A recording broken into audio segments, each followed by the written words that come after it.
Hello everybody, నేను Sujani. Welcome to my channel salt and Sujani, my daily cooking blog. ఇవాళ రాజస్థానీ స్టైల్లో ఒక పులావ్ రెసిపీ అండి. అదే ఆలు గట్టేకా పులావ్. ఎలా చేయాలనేది ఏదైనా ప్రాసెస్ చూద్దాం. చాలా టేస్టీగా ఉంటుందండి, తప్పకుండా ట్రై చేయండి. దానికోసం ఫస్ట్ గట్ట అనేవి ప్రిపేర్ చేసుకోవాలండి. గట్ట అంటే శనగపిండి డంప్లింగ్స్ అనమాట, అంతే.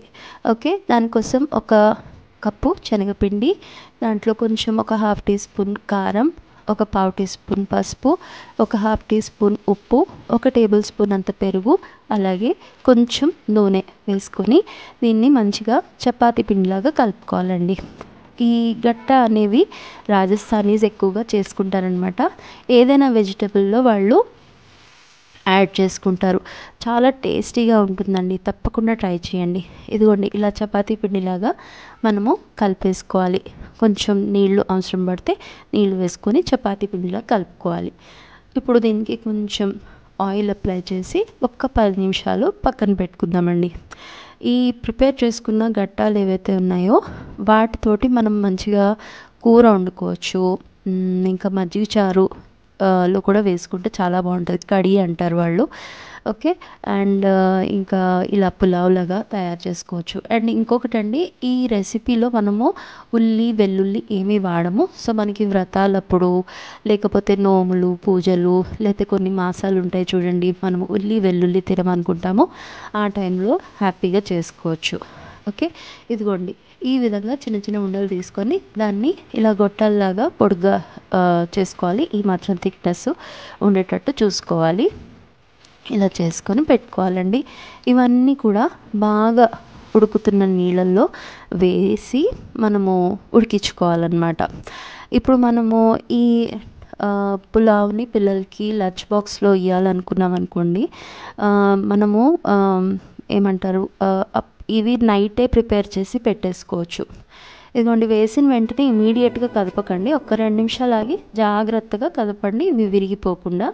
ఇవి మనకి ఉడికాయని ఎలా తెలుస్తుందంటే, ఇవి ఇలా పైకి తేలుతాయి అన్నమాట. అండ్ కొంచెం లైట్ వైట్ నురుగు టైప్ వస్తుంది. సో అంటే ఉడికిపోయినట్టు.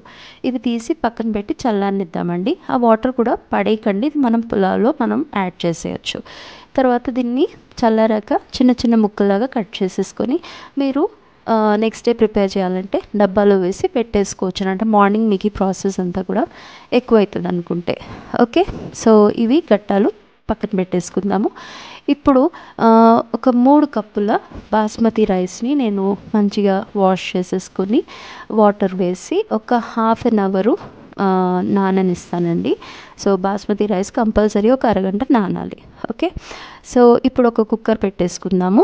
కుక్కర్ పెట్టేసుకుని దాంట్లో ఒక 3 table spoons sunflower oil, 1 tea spoon అంత నెయ్యి, కొంచెం ఆవాలు, అలాగే ఒక బిర్యానీ ఆకు, 3 ఇలాచీలు, 4 లవంగాలు, ఒక 3 ఎండుమిర్చి, 1 టీ స్పూన్ అంత జీలకర్ర, అలాగే కొంచెం ఇంగువ, కొంచెం కరివేపాకు, అలాగే కొంచెం ఒక 2 పచ్చిమిర్చి వేసుకోవాలండి. అండ్ ఒక 12 కాజు. మీ దగ్గర లేకపోతే స్కిప్ చేయొచ్చు, కానీ వేసుకుంటే మాత్రం చాలా బాగుంటుందండి. ఓకే, ఇవన్నీ వేసేసి ఇవన్నీ కొంచెం వేగనియాలి. చాలా ఈజీ ప్రాసెస్ అండి. ఉల్లిపాయలు టమాటాలు ఏవి మనకి కోసుకునే పనే లేదు. సో మార్నింగ్ తొందరగా అయిపోతుంది ఒకవేళ మనం ఈ గట్ట చేసి పెట్టేసుకుంటే.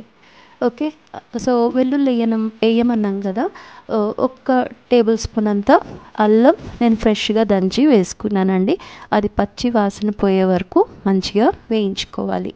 ఇదిగోండి ఇలాగా. ఓకే, సో ఇది వేగిపోయింది మంచిగా. ఇప్పుడు ఒక 2 పెద్ద సైజ్ బంగాళదుంపల్ని నేను ఇలాగ కొంచెం పెద్ద క్యూబ్స్ లాగా కట్ చేసుకున్నానండి. అవి వేసేసి హై ఫ్లేమ్ మీద ఒక 2 నిమిషాలు మంచిగా వేయించుకుందాము. ఓకే, ఇప్పుడు కొంచెం ఒక పావు టీ స్పూన్ పసుపు, 1 టీ స్పూన్ అంత ఉప్పు వేసేసి మరోసారి కలుపుకుందామండి. ఫ్లేమ్ కొంచెం లో చేసేసి మనము మూత పెట్టుకొని ఒక్క 5 మినిట్స్ వదిలేసేయండి. ఉడికిపోవాల్సిన పని లేదు, ఎట్లనో ప్రెషర్ కుక్ చేస్తాం కదా, మనకి పొటాటో ఉడికిపోతుంది. ఇప్పుడు ఒక పావు కప్పు బఠానీ వేసుకుంటున్నాను. ఇవి ఫ్రోజన్ బఠానీ అండి. అలాగే మీకు కారానికి సరిపడినట్టు కారం వేసుకోండి. నేను ఇక్కడ 1½ టీ స్పూను కారపొడి వేసుకున్నాను. ఓకే, స్పైసీ లెవెల్ మీరు చూసుకోండి.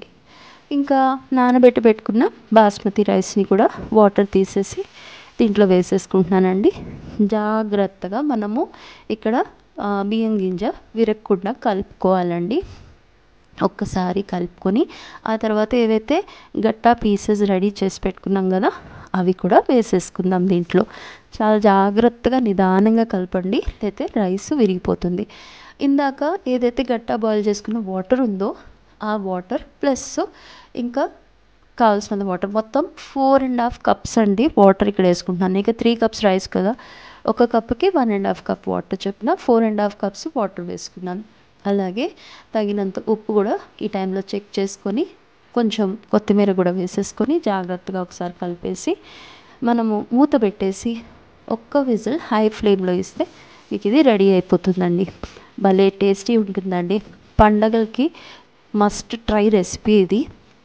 పండగకి చేసుకుంటే బాగుంటుందండి, ఏ పండగకైనా. సో డెఫినెట్గా ట్రై చేయండి. చాలా ఈజీగా అయిపోతుంది. ఇదిగోండి ఎంత బాగా కుక్ అయింది చూసారా. ఇది జస్ట్ ఇప్పుడే విజిల్ అవ్వగానే నేను మూత ఓపెన్ చేశాను అని మీకు అందుకని కొంచెం స్టిక్కీగా అనిపించవచ్చు, బట్ చాలా పొడిపొడిలాడుతూ వచ్చింది. ఒక 10 నిమిషాలు మనం వదిలేస్తే ఇదిగోండి మంచిగా పొడిపొడిలాడుతూ మనకి పులావ్ రెడీ అయిపోయిందండి. పెరుగు చట్నీతో కూడా దీన్ని మనము తినొచ్చు, లేకపోయినా ఒట్టిగా తినేయచ్చు, అంత టేస్టీ ఉంటుందండి. తప్పకుండా ట్రై చేయండి.